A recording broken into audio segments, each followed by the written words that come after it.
The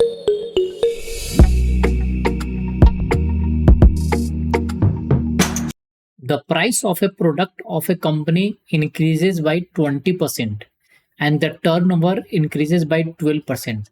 What is the percentage change in the quantity sold?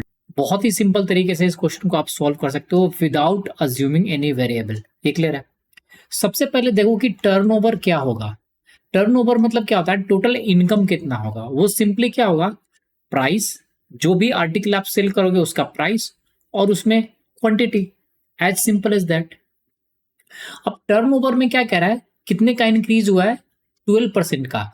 तो left hand side में लिख दो 12% का ये इंक्रीज है। और प्राइस में क्या चेंज हो रहा है? प्राइस में चेंज हो रहा है 20% का, तो ये 20% से इंक्रीज हो रहा है। और इनटू कर दो सिंपली क्या? क्वांटिटी। अब देखो ये 12% इंक्रीज को रेशियो टर्म्स में कैसे चेंज करोगे बच्चे? सिंपली लिखो 3 इंटू 4% और इससे क्या हो रहा है? ये इंक्रीज हो रहा है। तो 3 इंटू 4% को आप क्या लिख सकते हो? 1/25, यानी ये 3/25 से इंक्रीज होगा। ये कैसे चेंज होता है उसका परसेंटेज का वीडियो जाकर देखो, आपको पूरा समझ में आ जाएगा। अब ये 3 का चेंज हो रहा है 25 पे और इंक्रीज हो रहा है, बढ़ रहा है, तो सिंपली ये फैक्टर आएगा 28/25 का। अब यहाँ पे प्राइस में क्या चेंज हो रहा है?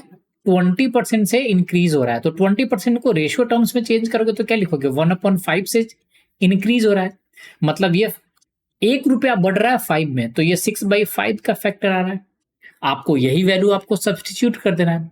तो लेफ्ट हैंड साइड में आप क्या लिखोगे बच्चे? 12% को आपने 28/25 का फैक्टर लिख दिया, इस 20% को आपने 6/5 लिख दिया और क्वांटिटी में आपको पता करना है, एज सिंपल एज दैट।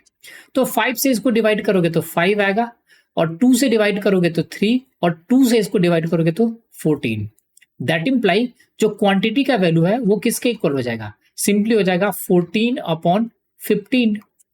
इसका मतलब है कि क्वांटिटी अगर इनिशियली शुरू में 15 था, 15 था, तो बाद में कितना हो गया है? 14 हो गया है। तो कितने की कमी हो रही है? 1 की कमी हो रही है।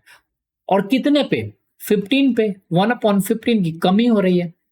और जब भी कोई वैल्यू डिक्रीज होता है तो उसको हम निगेटिव साइन से लिखते हैं, तो ये किसके इक्वल होगा? ये होगा -6.66% के। ये क्लियर है? सो यही हमारा क्या होगा? आंसर होगा। ये क्लियर है?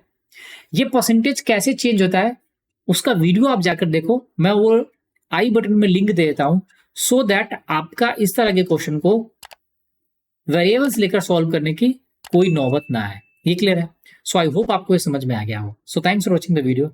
If you like the video, do subscribe the channel and share the channel with your friends.